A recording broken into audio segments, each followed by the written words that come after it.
अगर घर की कंस्ट्रक्शन में ये 5 केमिकल अगर यूज नहीं करोगे तो आपका घर कमजोर बनेगा ही बनेगा। आपके घर में क्रैक्स भी रहेंगे, आपके घर में सीलन रहेगी, आपके घर को गिरने के चांस हो जाते हैं, क्योंकि ये बहुत इंपॉर्टेंट केमिकल होते हैं। लोगों को पता नहीं होता इन केमिकल के बारे में और वो अपने घर में नहीं लगवाते हैं। अगर लगवा भी देते हैं उल्टा सीधा केमिकल लगा देंगे जिसकी जरूरत होगी नहीं। तो आज की वीडियो कंप्लीट देखो, फाउंडेशन से स्टार्ट होते हैं वो केमिकल और स्लैब तक जरूरत होती है। और तो सबसे पहले केमिकल की जरूरत पड़ती है हमें फाउंडेशन में। जब हम खुदाई कर रहे होते हैं, फुटिंग बनाते हैं, प्लिंथ बीम बनाते हैं, तभी के तभी हमें केमिकल चाहिए होता है एंटी टर्माइट ट्रीटमेंट के लिए, एटीटी के लिए। अभी सब पूछेंगे एटीटी क्या है। देखो, एंटी टर्माइट ट्रीटमेंट ये है जो नीचे हमारी मिट्टी में दीमक होता है, चूहे हो गए या कोई भी ऐसा चीज जो मिट्टी खाते हैं, तो वो करते क्या, नीचे से मिट्टी खा लेंगे, आपकी फाउंडेशन नीचे बैठ सकती है, आपका प्लिंथ नीचे बैठ सकता है। उससे क्या होता है, घर भी गिर जाते हैं और क्रैक्स आ जाते हैं आपके घर में और आपको आइडिया नहीं लगता कि हो क्या रहा है। हमने तो नीचे फुटिंग सब कुछ दिया हुआ है। तो हमें एटीटी करवाना पड़ता है, एंटी ट्रीटमेंट। तो इसको करने का तरीका क्या है, कुछ नहीं करना होता है। केमिकल आते हैं मार्केट से, 3 कंपनी के मैं नाम बताता हूं।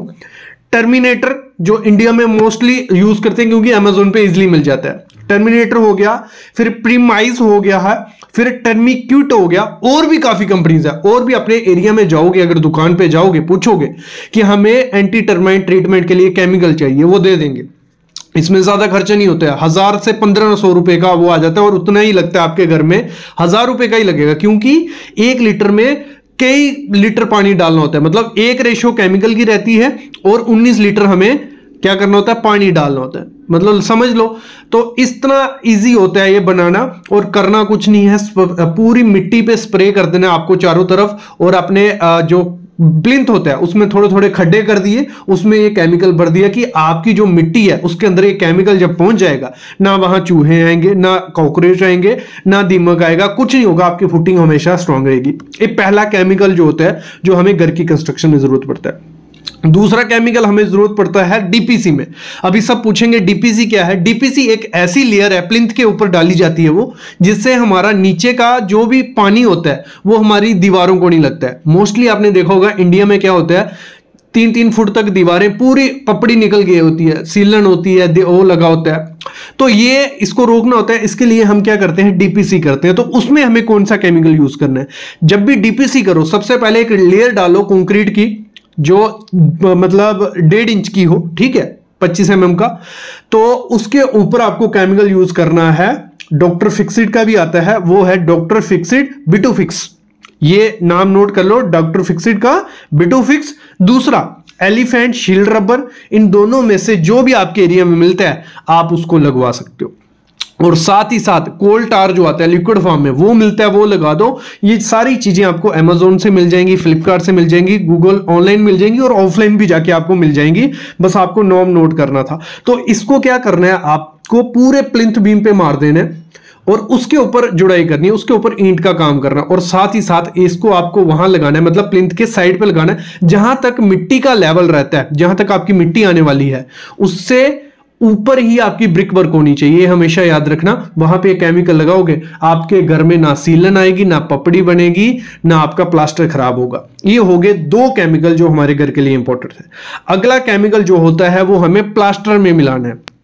जब हम प्लास्टर करते हैं, बाहर का प्लास्टर करते हैं, हम देखते हैं उसमें क्रैक आगे होते हैं, वो पपड़ी बन के निकल जाता है और जैसे ही बारिश पड़ती है आपके अंदर सीलन आने लग पड़ती है, पूरा प्लास्टर गीला दिखता है। तो उसको सही करने के लिए हमें क्या करना है, प्लास्टर में क्या करना है, केमिकल मिलाना है। अभी आप पूछोगे कौन सा केमिकल, तो काफी कंपनीज है। डॉक्टर फिक्सिड का नाम क्यों बार बार आप सोच रहे होंगे, प्रमोशन वीडियो डॉक्टर फिक्सिड का इसलिए आ रहा है क्योंकि उनके जो प्रोडक्ट है इजिली इंडिया में मिल जाते हैं।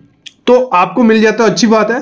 तो पहला जो केमिकल है प्लास्टर में आप मिला सकते हो, पीडी प्रूफ LW+101। ये केमिकल है जो आपको प्लास्टर के अंदर मिलाना है। और आप पूछोगे कि मिलाना कितना है, मिलाना इतना है, उसमें मेंशन होता है कि एक बैग में कितना आपको ml डालना है, वो बोतल पे लिखा होगा, आपके मिस्त्री को पता होगा, आप पढ़ के लिख सकते हो, ठीक है। जब भी बाहर का प्लास्टर करना है आपको, पहले तो 12 से 20 mm के बीच में प्लास्टर होना चाहिए, ठीक है, और उसमें ये केमिकल मिक्स करना है। दूसरा आता है इसी में डॉक्टर फिक्सिड का प्लास्टर मास्टर, तो वो भी यूज कर सकते हो। एक सिक्का कंपनी का आता है लेटेक्स सुपर, वो भी यूज कर सकते हो। नीलम बिल्डिकॉन का आता है जो लेटेक्स दूध की तरह होगा, वो मिक्स करते हो। 4 कंपनी बता दी, कोई प्रमोशनल वीडियो नहीं है, बार बार बोल रहा हूं। आप कोई भी केमिकल आपके एरिया में अगर मिल जाता है प्लास्टर में डालने के लिए तो आप उसको यूज कर सकते हो। साथ ही साथ इसमें एक टिप भी दूंगा, जब भी आप प्लास्टर करो केमिकल डाल के, उसमें फाइबर डाल दो, रेक्रोन 3S फाइबर। ये क्या है, जो आपके पिल्लों में भी रहता है, ये फाइबर होता है। इससे होता क्या है, अगर आप केमिकल प्लस फाइबर प्लास्टर में डालते हो तो आपका प्लास्टर एक मतलब ऐसे कंक्रीट की तरह हो जाएगा, वो ना पानी को जाने देगा, ना उसमें क्रैक आएगा। और मतलब आपकी ब्रिक को, जिस घर की 50 से 60 साल लाइफ होने वाली थी ना, उसकी 100 साल लाइफ हो जाती है अगर ये सही से यूज करोगे। तो आपको फाइबर रेक्रोन 3S फाइबर भी डाल देना है, उससे प्लास्टर स्ट्रॉन्ग होता है, क्रैक नहीं आता है। ये हो गए 3 केमिकल हमारे। फिर हम बढ़ते हैं आगे। आगे आपको एक और केमिकल यूज करना है, वो जो अपने बाथरूम में वाटर प्रूफिंग कराओ। डुप्लेक्स बनाते हो, जब आप ऊपर वाटर प्रूफिंग नहीं कराते हो, नीचे के छत में क्या होता है, आपकी सीलन दिखती है। भले आप नीचे के बाथरूम में ही कर रहे हो तो नीचे कोई नहीं होगा, लेकिन साइड के दीवारों पे सीलन चढ़ जाती है जब पानी है, तो वहां पे आपको वाटर प्रूफिंग मस्ट करवानी है। कौन सा वाटर प्रूफिंग केमिकल यूज करना है, डॉक्टर फिक्सिट का आता है पिडीफिन 2K112। ठीक है, पेडिफिन 2K112, इसको पूरे घर में, पूरे बाथरूम में आप कोटिंग कर दो। ठीक है, इस पे मेंशन भी होता है कितना कितना ये केमिकल डालना है, कितना पानी डालना है, पूरा उस बोतल पे लिखा होता है। जिनको नहीं पता चलेगा कमेंट करना, मैं बता दूंगा, कोई दिक्कत नहीं है। तो यहाँ ये यूज करो, यहाँ यूज करो रॉफ बॉन्ड रिपेयर W01, इसको भी यूज कर सकते हो। दोनों कंपनी का बता दिया, पीडीलाइट का बता दिया और रॉफ कंपनी का बता दिया। ये क्लियर हो गया। अभी एक और केमिकल यूज होता है हमारे कंक्रीट में, तो वो बहुत इंपॉर्टेंट है। अगर हमारी जो स्लैब है, एक तो देखो ऑप्शन आपके पास होता है कि आप वाटर प्रूफिंग सीमेंट यूज करो, जो उसमें पहले से केमिकल मिला होता है उस सीमेंट में, तो वो यूज कर सकते हो। वो भी अच्छे रिजल्ट अभी दिखा रहे हैं। कभी भी जो वाटर प्रूफिंग सीमेंट आते हैं उसमें केमिकल डाल के यूज नहीं करने। सिंपल अगर कंक्रीट सीमेंट आपके पास है, पीसीसी का, जिस भी कोई कंपनी का है, पीपीसी सीमेंट है, तो उसमें आपको डॉक्टर फिक्सिट का 301 URP एक ये केमिकल आता है। फिर आता है फॉस्फोरॉक का कॉम्प्लावास्ट WL। तो ये दोनों केमिकल आप अपने स्लैब में जब मिक्स करते हो, इनसे क्या होता है, स्ट्रॉन्ग भी होता है कंक्रीट आपका थोड़ा बहुत, और मेन चीज होती है ना क्रैक्स क्रिएट होते हैं और वाटर प्रूफ हो जाता है। कभी भी पानी आपके घर में नहीं आता है। घर की लाइफ सबसे ज्यादा कम कौन करता है, पानी। अगर वो कहीं आपकी दीवारों में, आपके छत में घुस जाए तो वो लाइफ कम कर देता है, सरिया खराब कर देता है, प्लास्टर को खराब कर देता है। तो कभी भी आपको घर के अंदर पानी नहीं घुसने देना है। वो कैसे नहीं घुस पाएगा, जब आप ये 5 किस्म के केमिकल अपने हर स्टेप पे यूज करोगे तो कभी दिक्कत नहीं आएगी आपके घर की लाइफ में। हमारी स्लैब में क्रैक्स आने लग पड़ते हैं, हमारी दीवारों पे क्रैक्स आने लग पड़ते हैं, और ये सुंदर घर का सबसे बड़ा दुश्मन कौन होता है, पानी।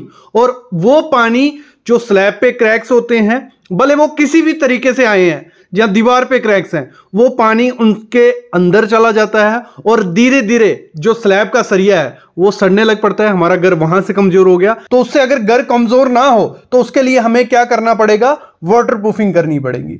और वाटर प्रूफिंग करने के लिए हमें चाहिए बेस्ट केमिकल। ठीक है, एक अच्छा केमिकल चाहिए। ये सिंथेटिक रेजिन है, और जिसको जहां क्रैक होगा उसको साफ कर लेना है। पहले हमें क्लीनिंग कर ली और वहां पे इस केमिकल को अच्छे से पोर कर लेना है। जो सामने प्रोडक्ट आप देख रहे हो, एलिफेंट शील्ड लिक्विड रबर, ये मतलब कहीं भी आपकी लीकेज है, आपकी स्लैब में, बाथरूम में, कहीं भी लीकेज है, ये यूज करो, आपकी लीकेज परमानेंट बंद हो जाएगी। मैं ब्रश ले लिया, पहले आपको एक कोट लगाना है उस पर जहां आपकी लीकेज हो रही है। ठीक है, एक कोट लगाया आपने, और पॉसिबल करो जो क्रैक है यहाँ, ठीक है, क्रैक है या जो भी एरिया, उसको फिल कर लो। उसमें फिल कर लिया, एक कोट जैसे ही आपका लग गया अच्छे से, उस तुरंत आपको क्या करना है, जो फैब्रिक आएगा उसका पीसीस आते हैं, ये साथ में आते हैं, इसको फैब्रिक को पूरा आपको उसके ऊपर लगा देना है जहां आपका क्रैक है, उसके दोनों तरफ आ जाइए। ठीक है, लगा दिया, उसके ऊपर दूसरा कोट जल्दी से आपको मार देना, और कोट इस तरीके से मारना है अच्छे से फिल हो जाए। और ध्यान रखना, जब भी फैब्रिक लगा रहे हो तो उसमें कोई गैप नहीं बचे, मतलब वो बिल्कुल स्मूथ सा लगना चाहिए। जैसे हमारे 2 कोट कंप्लीट हो जाएंगे, फिर 24 घंटे के लिए हमें उसको सूखने को छोड़ देना है। 24 घंटे के बाद आके आपको एक और कोट लगा देना है उस पे, और आपकी जो लीकेज थी वो परमानेंट बंद हो गई। इस तरीके से आप लगाओगे तो आपका area water proof, dam proof और कोरोजन प्रूफ हो जाएगा। कोई दिक्कत उसमें नहीं आने वाली। गर्मियों में कैसे आप अपने छत को ठंडा रख सकते हो, 35-38 डिग्री टेम्परेचर मिलता है तो बहुत फायदा हो जाता है। पहला ऑप्शन है सबसे टिकाऊ और 2 से 3 साल कुछ नहीं होने वाला। उसमें आपको करना क्या है, आपको व्हाइट सीमेंट मार्केट में आपको मिलता है, व्हाइट सीमेंट ले आओ, ठीक है। 10 kg का बैग ले लो व्हाइट सीमेंट का। फिर 2 kg आपको क्या लेना है, फेविकोल ले लेना है, मैरीन वाला फेविकोल ले लो, और साथ में पानी चाहिए। 3 चीजें आपको चाहिए। इन तीनों को आपको मिक्स करना है 1:5:5 में। मतलब अगर 1 kg आप फेविकोल डालते हो, 5 kg सीमेंट डालना है और 5 kg आपको क्या डालना है, पानी डालना है। इन तीनों को इतने अच्छे तरीके से आपको मिक्स करना है कि एक मतलब गोल सा बन जाए, पेंट की तरह रहना चाहिए, ना ज्यादा पानी हो जाए ना ज्यादा मोटा रहे, कि आप उसको पेंट की तरह पूरे छत पे मार सको। ऐसा गोल बना लेना है, उस गोल को रखना है 10 से 15 मिनट, उसको रहने देना है। फिर आपको क्या करना है, जो आपका छत होगा उसकी सफाई कर लेनी है। पूरा जो मिट्टी होगी, कंकड़ होगी, सबको झाड़ू मार के साफ कर लो, पानी से साफ कर लो। मतलब जो ऊपर पपड़ी बनी होगी उसको निकालो। क्लीन छत हो गया एक बार, ठीक है, उसको धो लेना है और सूखने देना है। जब छत आपका सूख जाए उसके बाद ये जो आपने गोल बनाया होगा इसकी कोटिंग करनी है। आपको इसकी कोटिंग कितनी करनी है, एक कोटिंग लगा दी आपने, ठीक है, 1 से 2 घंटा उसका रहने दो, सूखने दो, फिर उसके ऊपर दूसरी कोटिंग करो। आपका छत बिल्कुल व्हाइट सा हो जाएगा। और एक तो वाटरप्रूफिंग होगी, पानी लीकेज की समस्या खत्म होगी, क्रैक की समस्या खत्म होगी। सब परेशान है, अभी मानसून का मौसम स्टार्ट हो गया और सबको दिखने लगा है कि कहां कहां लीकेज आ रही है। स्लैब में लीकेज, दीवारों में लीकेज। हमारा पोर seal B100 C900 best product में अगर बोलूं, क्योंकि अगर स्लैब में से लीकेज हो रही है तो इसको यूज करके आप क्रैक फिल कर सकते हो और आपकी लीकेज बंद हो जाएगी। कौन सा केमिकल या टाइल एडिजिव कहां लगाना होता है, कुछ टाइल एडिजिव होते हैं बाहर लगा सकते हो, कुछ को अंदर लगाना होता है, कईयों को सेरेमिक टाइल पे, कईयों को विट्रीफाइड टाइल पे। लेटिक्रीड के कुछ 8 किस्म के केमिकल आते हैं। सबसे पहला रहता है बेसिक केमिकल, होता है माइक लेटिफिक्स 305। जिस पे 305 लिखा होगा वो केमिकल सिर्फ कहां लगता है, सेरेमिक टाइल पे। केमिकल है लेटिक्रीड 307। अब जो 307 है ये भी आप इंटीरियर में यूज कर सकते हो, बाहर नहीं कर सकते।